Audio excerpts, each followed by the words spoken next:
Yes man, sa pag-usap, mayong adlaw diya sa inyong tanan. No, naday ko diri sa among bukid karon.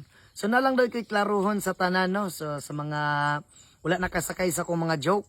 So mangayo lang day kog pasaylo sa inyo sa mga lapses. Kitang tanan tao, wala man jud perpekto diri sa kalibutan.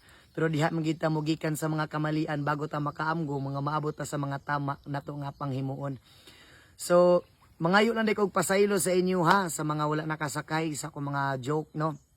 Actually angkon man pud ko sa akong kaugalingon nga nagid pud ko'y mali og mali gid pud bitaw sa tinuod lang. Actually nadungog lang man pugod nako ni sa mga sound sa budots manggod. Unya nadungog nako siya motong akong gigamit abi na kog okay ra. Binag okay ra motong gigamit ako sa entertainment. Pinaagi sa kukuan wala pud ko naghuna-una nga lain di ay sa tanan. So pasaylo ako ninyo no. And anak man gyud na ang tao kailangan tanan magita na magitay kamalian pero need gyud nato itama ang mali. So samtang karon ginahinay-hinay na pud nako ag-adjust og ang tanan para maliwanagan pud mo no. Og mura to, dagang salamat sa inyo tanan. And labi na sa mga kabatan-unan, sa mga kamagulangan, pasaylo ako ninyo sa mga joke nga dili maayo. Og mura to, dagang salamat sa inyo tanan.